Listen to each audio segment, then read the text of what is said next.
아이고, 제가 설교하고 싶어가지고. 그러니까 오래간만에 나오니까 박수도 받네요, 그죠? 수술한 지 한 달 됐는데 뭐 의사 선생님은 조금 더 쉬는 게 낫지 않느냐라고 했지만 여러분들 보고 싶어가지고 이렇게 와서, 제가 60대 중반 넘었으면서까지 거의 병원에 입원한 적이 없었어요. 링겔을 맞은 적은 있어도. 근데 이번에 디스크가 4, 5번이 문제가 생겨가지고 수술을 했습니다. 참 수술하면서 많은 것을 제가 느낀 게 있는데, 그 중에 하나가 뭐냐면 우리 교인들이 얼마나 아팠을까. 제가 수술하면서 너무 아프더라고요. 방사통이라는 게 이렇게 아픈 줄 몰랐어요. 저는 몰랐죠. 우리 교인들이 목사님 아파요 말하면 아픈가 보다 이렇게 생각했는데, 제가 아파 보니까 우리 교인들이 그때 이렇게 아팠겠구나, 이런 마음이 들었습니다. 그래요. 저의 육체의 부족함을 여러분들께서 기도로, 사랑으로 채워주신 것도 진심으로 감사드리고, 건강도 잘 관리하는 것도 하나님의 일이라 다시 한번 제가 생각하게 되었습니다.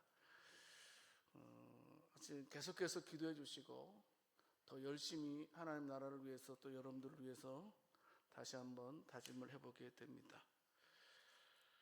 어떻게 견디셨어요? 여러분들 아팠을 때에 저한테 전화도 잘 안 하시고, 목사님 아파요 아파요 하면 저한테 소리도 지를만 한데 어떻게 참으셨어요? 여러분, 아픔보다도 더 힘든 것은 뭘까요? 외로움이라고 저는 생각됩니다. 우리나라 국가데이터처에서 2025년도에 발표한 것이 있는데요, 13세 이상 38.2%가 외로움을 느낀다. 외로움을 또 가끔, 자주 느낀다라고 말씀했습니다. 보건복지부에서 2024년도에 한 가지 발표를 했어요. 뭘 발표했냐면 고독사. 고독사가 뭔지 알죠? 혼자 살다가 그냥 혼자 남도 모르게 죽는 것인데요, 2024년도에 고독사가 몇 명이냐면 3,924명이었더라고요. 근데 추세가 점점 늘고 있다고 말합니다. WHO라고 있죠, 세계보건기구인데요, 거기서도 2025년도에 뭐라고 발표했냐면 6명 가운데 1명은 외로움을 느끼고 있다, 이런 통계를 발표했습니다. 여러분 주변 보세요. 옆 사람들 보세요 한번. 뭐 괜찮은 것 같죠? 뭐 별 문제가 없는 것처럼 보이죠? 그런데 우리 주변에서도 겉으로 보기에는 아무런 문제가 없는 것처럼 보이지만 속으로는 무너지는 분들이 6분 중에 1분이라고 말하고 있습니다. 여러분, 우리는 군중 속에 살고 있습니다. 무리 속에 살고 있습니다. 하지만 우리가 군중과 무리 속에 살고 있음에도 불구하고 생각외로요, 나는 혼자다 라고 느끼는 사람들이 굉장히 많이 있습니다. 우리가 막 같이 파티도 하고 같이 또 뭐 예배를 드리고 막 함께 웃고 함께 찬양을 하고 있지만은, 생각 외로 돌아서면 집에 가게 되면 혼자 쓸쓸히 눈물 흘리는 분들도 6명 중에 1명이라는 통계입니다. 여러분 어떻습니까? 우리가 많은 사람들 가운데 살아가고 있지만 또 이럴 때도 있더라고요. 사람들이, 내 옆에 있는 사람들이 내 마음을 알아주지 아니할 때 어떻습니까? 외로움을 느낍니다.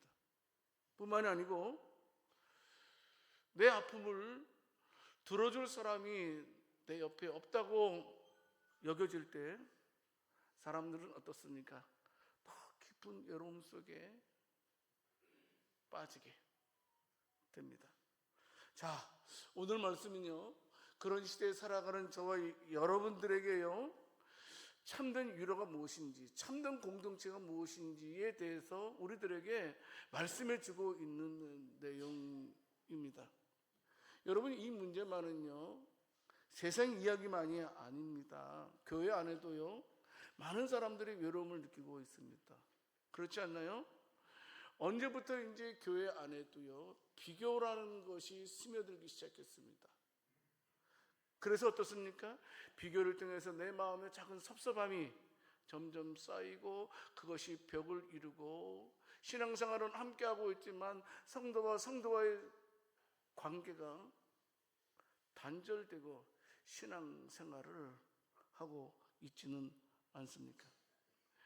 우리는 분명하게 성경을 통해서 서로를 대할 때 사랑으로 이해해야 한다라고 말씀을 자주 듣고 있습니다만은, 사랑으로 이해하기보다는 판단이 먼저 앞설 때도 많이 있었습니다.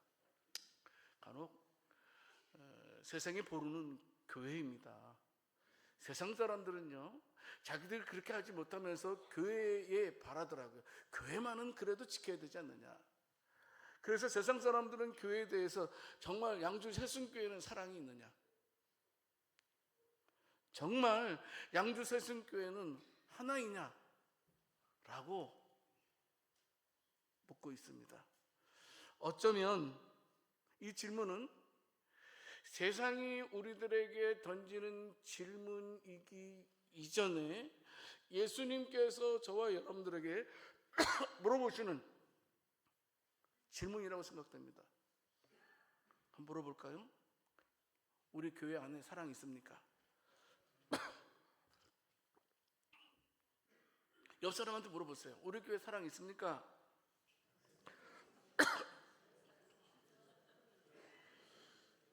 여러분, 우리 교회는 정말 하나입니까? 사도 바울은 오늘 읽은 말씀, 로마서 12장 말씀을 통해서 우리들에게 아주 분명하게 말씀해 주십니다. 교회가 사랑의 공동체로 나아가야 되는데, 사랑의 공동체로 나아가기 위해서는 전략이 아니라는 겁니다. 바울은 뭐라고 말씀하고 있냐면, 우리 교회가 사랑이 있는 교회가 되기 위해서는 죄송합니다. 바로 사랑이라는 겁니다. 겸손이라는 겁니다. 갑자기 설교를 안 하다 보니까 기침도 나오네, 그죠? 이해해 주세요. 여러분, 우리 교회가 사랑이 넘치는 교회가 되기 위해서 바울은 본문에서는 바로 겸손을 논하고 있다는 겁니다. 그럼 겸손이 뭡니까? 겸손은 단순하게 내 자신을 낮추고 나 자신을 하찮게 여기고 그냥 뭐 친절하면 겸손입니까? 그러나 성경에서 말하는 겸손은 그것이 아니죠. 하나님 앞에서 내 자신의 모습을 바로 알고 내 이웃을 존중히 여기고 사랑하면서 결국은 사랑으로 섬기는 믿음의 열매가 바로 겸손이라는 것입니다. 자, 오늘 말씀을 통해서 하나님께서 우리 양주 새순교회를 어떤 공동체로 세우시기를 원하시는지 함께 은혜 가운데 살펴볼 수 있기를 살아계신 주님의 이름으로 축원합니다. 여러분, 우리 교회가 사랑이 넘치는 공동체가 되기 위해서는 첫 번째는요, 겸손이 낮아질 때 사랑으로 섬기게 된다는 겁니다. 여러분, 우리는 로마서에 대해서 말씀을 많이 들었습니다. 로마서는 1장에서 16장까지 기록되어져 있습니다. 크게 두 부분으로 나뉘죠. 로마서 1장에서 11장까지는 교리를 말씀하고 있습니다. 인간이 무엇이냐, 죄가 무엇이냐, 우리가 어떻게 해야지 구원받을 수 있냐, 예수님께서 이 땅에 오셔서 우리를 위해서 십자가에 죽으셨다. 그 예수님의 십자가만이 우리를 구원할 수 있다는 사실을 말씀해 주고 있는 내용이 어떤 면에서 1장에서 11장까지 내용입니다. 그러면 12장에서 16장까지의 내용은 무엇입니까? 너희가 은혜로 구원받았는데 구원받은 너희는 이렇게 살아야 된다. 오늘 읽지 않았지만 그래서 로마서 12장 1절 말씀을 무엇으로 시작하고 있어요? 그러므로 너희가 은혜로 구원받았으니까 그러므로 이렇게 살아야 한다라는 것을 말씀해 주고 있습니다. 구원받은 너희가 첫 번째로 생각해야 될 것이 뭐냐 하면 바로 겸손한 자기 이해입니다. 여러분, 그래서 바울은 로마서 12장 3절 말씀에서 무엇으로 시작하고 있습니까? 내게 주신 은혜로 말미암아라고 시작하고 있습니다.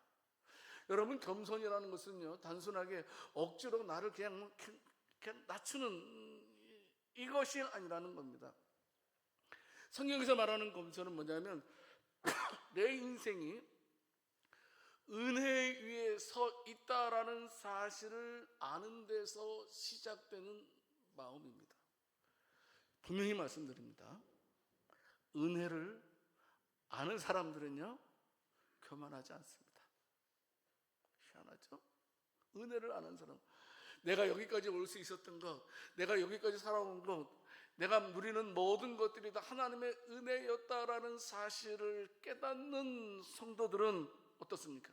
모든 것들이 다 하나님께로부터 왔다라는 사실을 알기 때문에 절대 교만할 수 없다라는 겁니다. 모든 것이 다 하나님의 은혜였다라는 사실을 알게 되면, 또 계속해서 말씀하고 있지 않습니까? 믿음의 분량대로 지혜롭게 생각하라라고 말씀을 해주고 있습니다. 하나님 앞에서 자기 자신을 항상 바르게 보라는 뜻이기도 합니다. 여러분, 사람은 쉽게 두 가지에 너무나 쉽게 노출되어져 있습니다. 뭡니까? 자기 자신을 너무 크게 보는 교만이라는 것, 그리고 자기 자신을 너무 작게 보는 낙심이라는 것에 너무나 쉽게 노출되어져 있습니다. 성경은 모두가 다 이 두 가지를 다 경계합니다. 절대로 우리는 내 자신을 높여서도 안 되고 내 자신이 스스로 무너져지는 그런 낙심의 자리에 있어서는 안 된다라는 사실입니다. 성도 여러분, 내 자신을 바라볼 줄 알아야 됩니다. 내가 누구인지, 내가 어떤 사람인지를 우리는 바라볼 줄 알아야 돼요. 모든 것들이 하나님의 은혜로 여기까지 올 수 있게 되었음을 믿고 고백하는 저와 여러분들이 다 될 수 있기를 살아계신 주님의 이름으로 축원합니다. 특별히 믿음의 분량이라고 말씀하고 있습니다. 여러분, 분량이면 크기라기보다는 믿음의 분량이라는 말은 그냥 하나님께서 이렇게 맞게끔 주신 몫이라고 생각하면 됩니다. 하나님께서 저와 여러분들에게 여러 가지 몫을 주셨는데요, 그 몫을 지혜롭게 생각하라는 것입니다. 근데 그 몫은 어떻습니까? 여러분, 제가 이번에 아파가지고요, 몸무게가 6kg가 줄었습니다. 왜 안 놀라십니까? 뭐 대단한 일이 아니겠습니까? 6kg나 줄었어요. 여러분, 사람은 다 얼굴도 다르고 몸무게도 다르고 키도 다르고 다 다릅니다. 마찬가지입니다. 믿음의 분량도, 믿음의 몫도 하나님께서 똑같이 일률적으로 주시지 않았다는 겁니다. 다 다르게.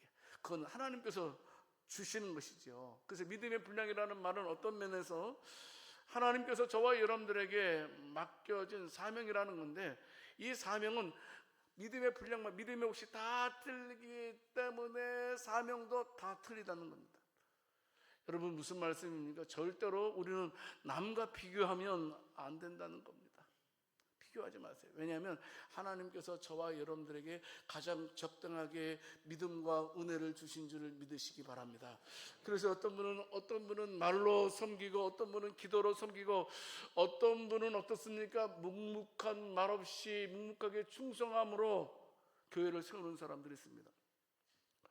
모두 다 다르지만 모두 다 주님 앞에서는 소중한 분이라는 겁니다. 여러분, 꼭 명심하세요. 옆 사람에게 당신은 소중한 분입니다 해보세요. 여러분, 그러므로 우리는 내가 다른 사람과 비교해 볼 때에 다른 사람은 있는데 내가 없는 것들이 있더라고요. 있어요, 없어요? 여러분, 그럴 때에 절대로 낙심하지 말라라는 겁니다. 또 반대로 어떻습니까? 다른 사람에게 없는 것, 내게만 있는 것들도 있습니다. 그런 것들을 통해서 절대로 교만하지 말라라는 겁니다. 그냥 하나님께서 주신 은혜에 따라서 내 자리를 감사함으로 지켜야 된다는 겁니다.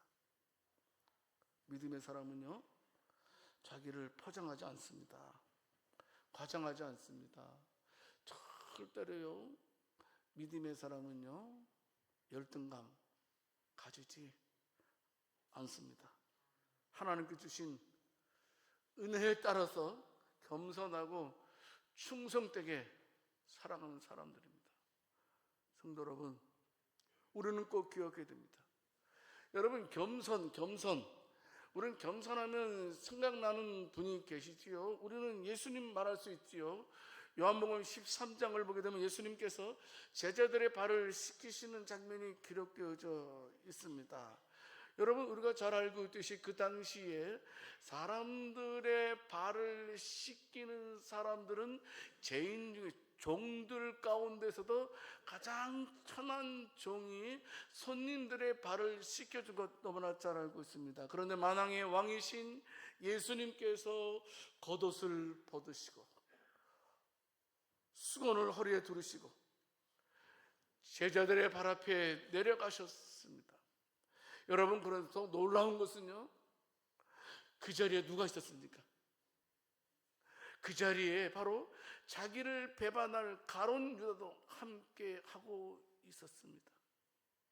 예수님은 가룟 유다가 나를 배반할 것이라는 것을 알고 있음에도 불구하고 제자들의 발을 묵묵히 씻겨주셨습니다.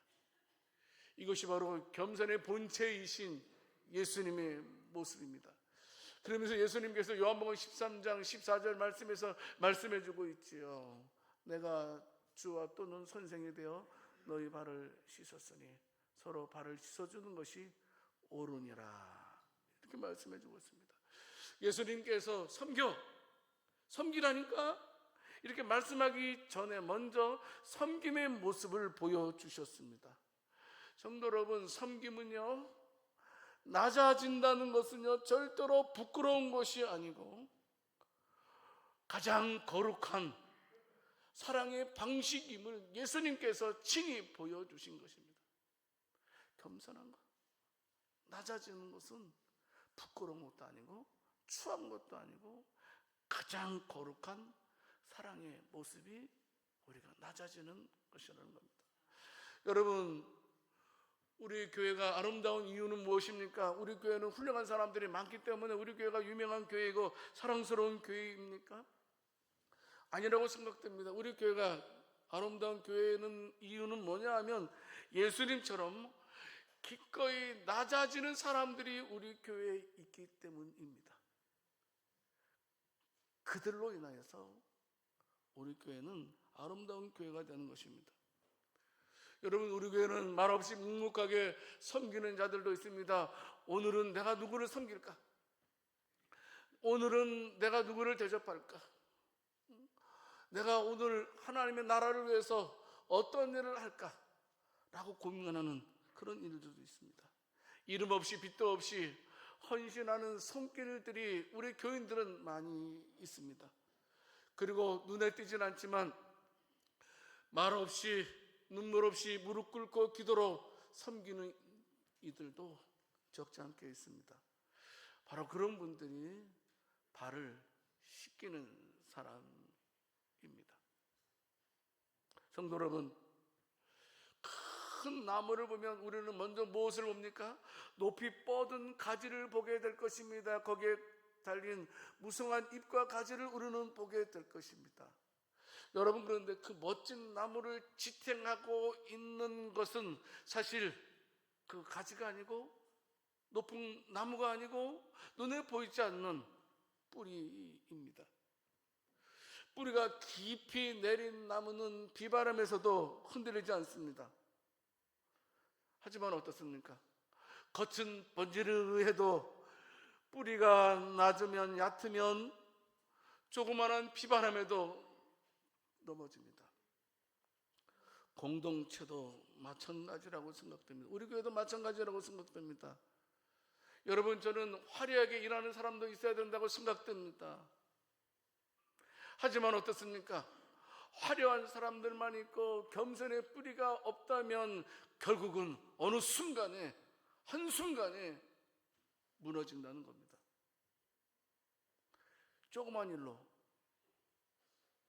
하찮은 일로 무너진다는 겁니다. 하지만 어떻습니까? 우리가 낮아지고 서로 먼저 이해하려고 하고 서로 품으려고 하고 하는 그와 같은 겸손이 우리를 뿌리 깊게 내렸다면 공동체는 오래가게 될 것입니다. 성도 여러분, 우리는 오늘 말씀을 통해서요, 저와 여러분들이 교합한 것은 뭐냐 하면 사랑 때문에, 사랑을 위해서라며 나를 낮출 수 있는 사람들이 될 수 있기를 원합니다. 내가 누군가를 살리기 원한다면, 내가 누군가를 살릴 수만 있다면 제가 낮아지겠습니다. 분명하게 성경은 말씀하고 있습니다. 겸손은 약함이 아니라 성숙입니다. 이걸 믿으셔야 됩니다. 우리는 오늘 말씀 앞에서 내 자신을 먼저 돌아볼 수 있기를 원합니다. 나는 교회 안에서 어떤 마음으로 섬기고 있는가? 섬기면서도 사실은 어떻습니까? 인정받고 싶은 마음이 있지는 않았습니까? 여러분, 내 의견이 받아들이지 아니하면 혹시나 섭섭하지 않았습니까? 쉽게 서운해하지는 않았습니까? 그리고 또 나와 다른 사람을 속으로 판단하고 정죄하지는 않았습니까? 겸손은요, 겉모습의 문제가 아니라 우리의 마음의 방향입니다. 너무나 중요한 문제입니다.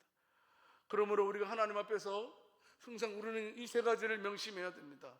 첫째는 뭐냐 하면 조용한 섬김의 자리를 지키려고 하십시오. 예수님께서 가장 낮은 자리에서 가장 큰 사랑을 보여주신 것을 기억합시다. 둘째는 말을 줄이고 경청을 늘리십시오. 경청이 뭡니까? 들어주는 것. 들어주는 것. 옆 사람에게 이 말씀 하겠습니다. 제발 말 좀 끊지 맙시다.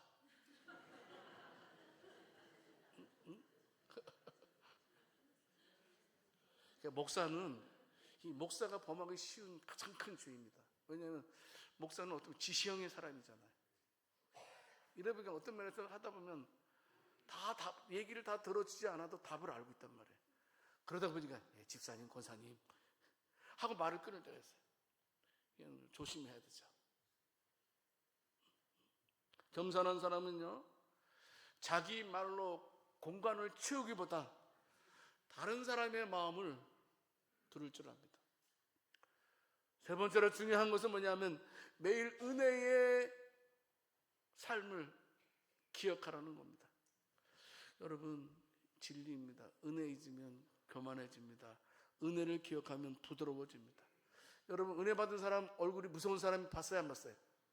네, 은혜 받으면 얼굴이 다 부드러워져요.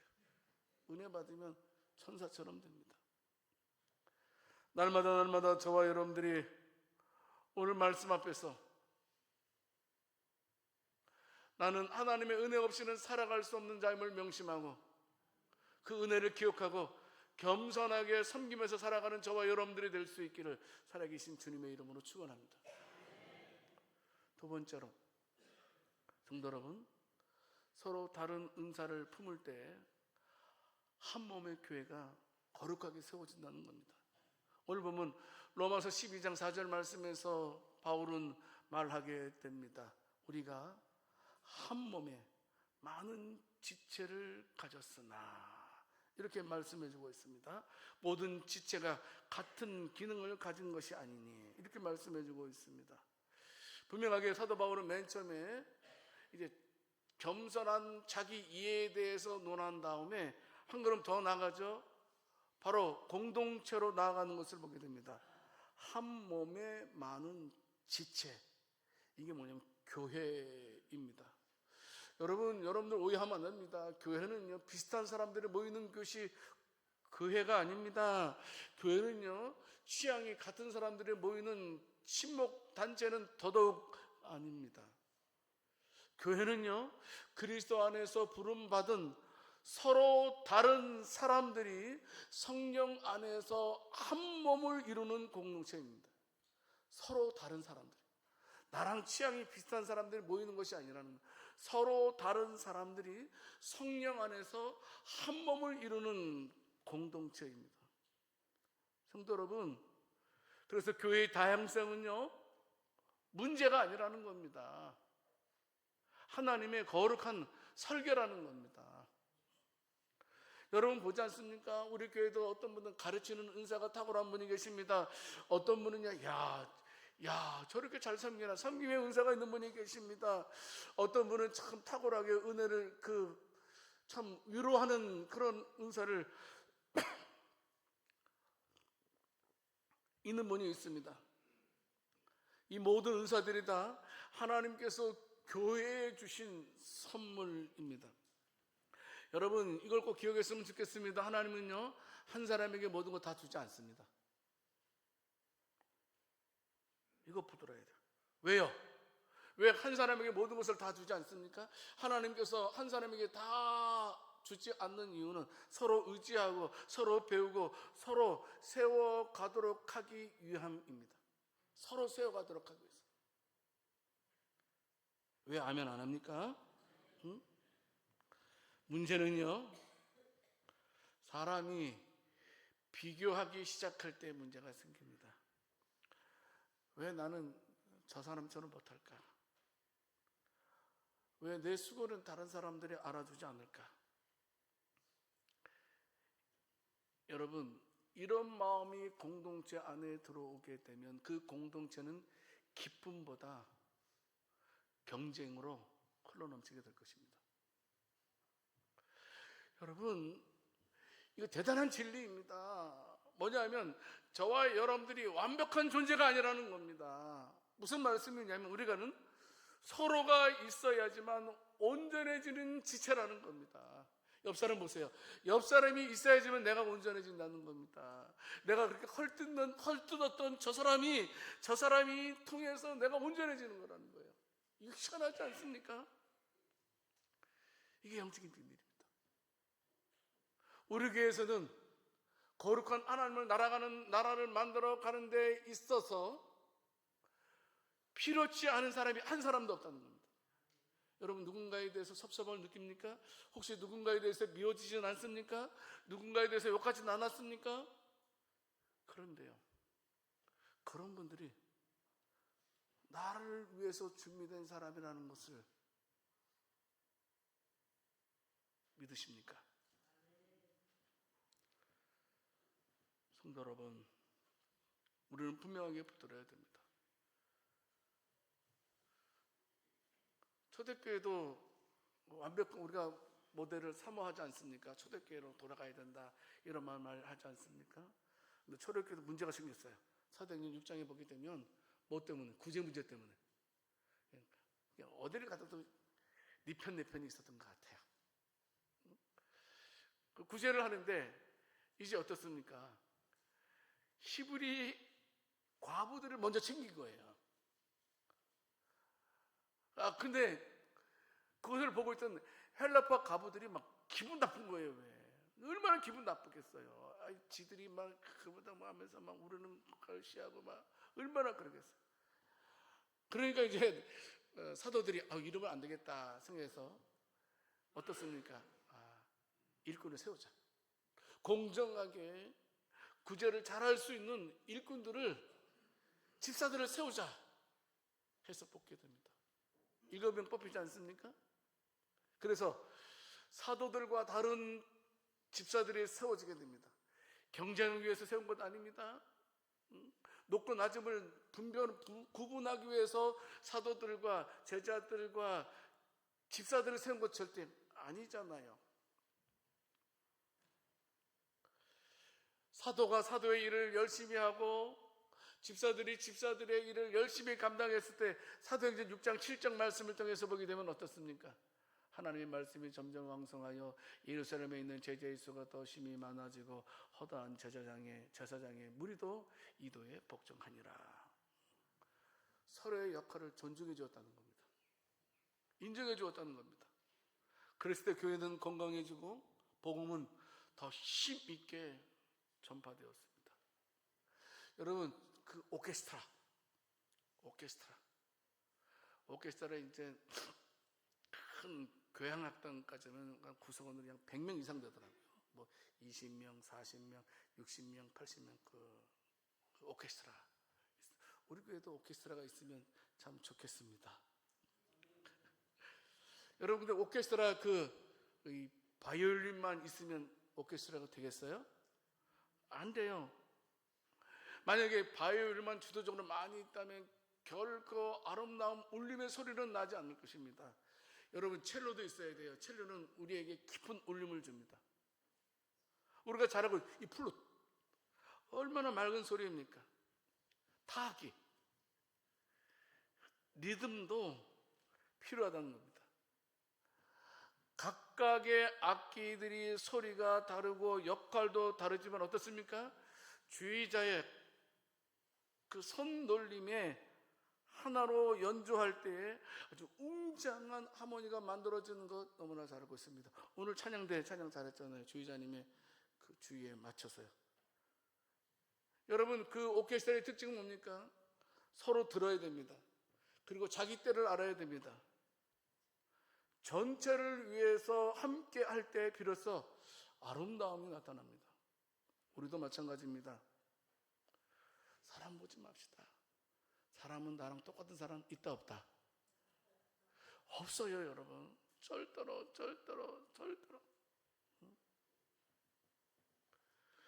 여러분, 우리는 주님을 보게 되면 감사하게 됩니다.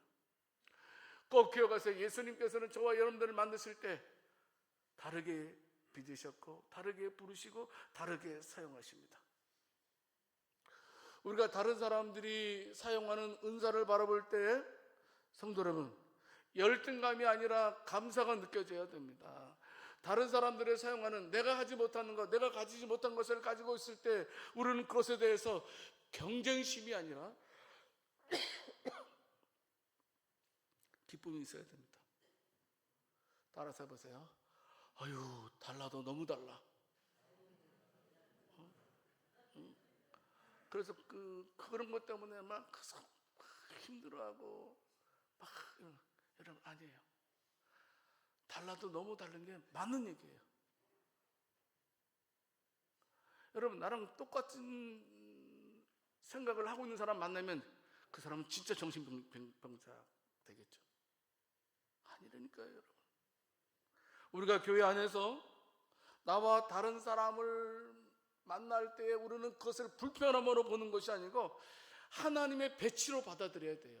하나님께서 나와 다른 사람을 내 옆에 붙여주셨다. 여러분, 하나님께서 우연찮게 그냥 어중이 뚜중이 갖다 여러분들 막 모아가지고 양 주셨을 게 딱 모은 것 아닙니다. 하나님께서는 기가 막히게 서로의 필요를 충족시키도록 이렇게 기가 막히게 옆 사람들을 우리에게 붙여주신 줄을 믿으시기 바랍니다. 그래서 먼저 우리는 서로 다름을 존중해야 됩니다. 나와 방식이 달라도 틀린 것 아닙니다.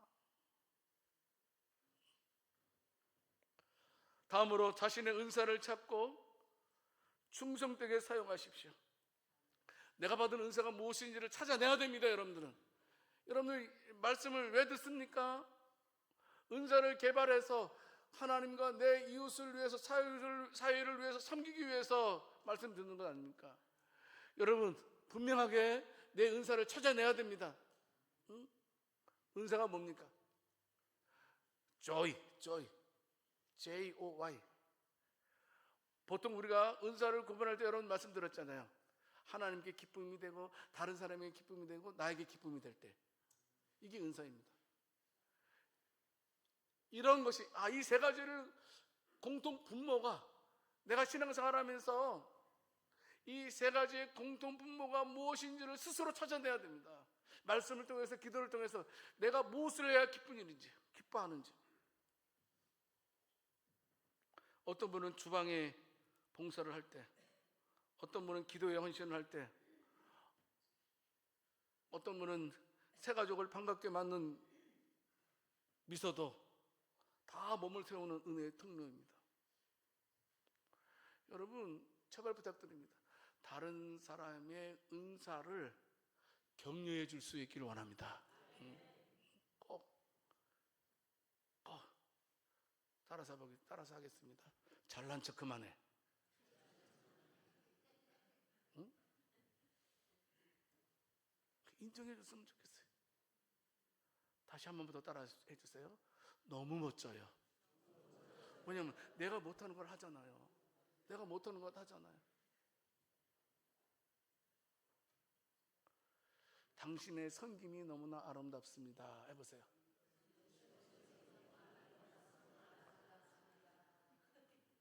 당신의 기도가 저에게 큰 힘이 됩니다.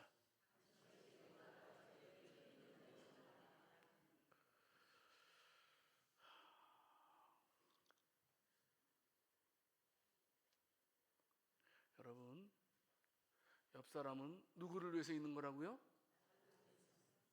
달라도 너무나 다른 옆 사람이 내 옆에 있어야 되는 이유는 그 사람이 나에게 필요한 사람이기 때문에.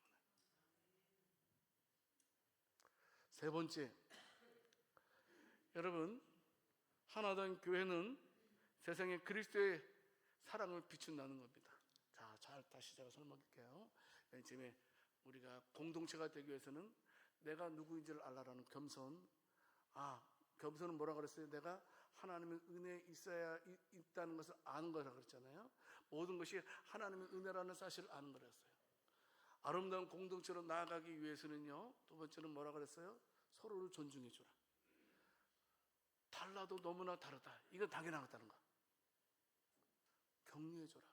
세 번째는요, 저와 여러분들이 우리가 꼭 명심할 것은 로마서 12장 5절 말씀에서 말씀하고 있어요. 이와 같이 우리 많은 사람이 그리스도 안에서 한 몸이 되어 서로 지체가 되었느니라. 이렇게 말씀. 예배를 끝날 시간이 다 됐어요. 저는 마칠 시간이 마치잖아요. 이거 덮고 할게요. 안 마치 빨리 끝나게. 여러분, 하나님께서요, 세상을 구원하는 방법이 뭐냐? 개개인의 능력이 아니라는 겁니다. 우리가 서로 사랑하면 그것을 통해서 세상을 구원하는 줄 믿으시기 바랍니다. 여러분, 성도 간에 서로 사랑하게 되면 그것을 통해서 세상 사람들이 그리스도가 누구인지를 알게 된다는 겁니다. 사랑하는 교회가 되어야 됩니다. 사랑 있는 교회가 되어야 됩니다. 제발 사랑 있는 교회가 되어야 됩니다. 사랑 있는 교회가 되어서 우리 교회가 하나님 보시기 아름다운 사랑의 공동체가 다 될 수 있기를 살아계신 주님의 이름으로 축원합니다. 하나님 아버지, 감사합니다.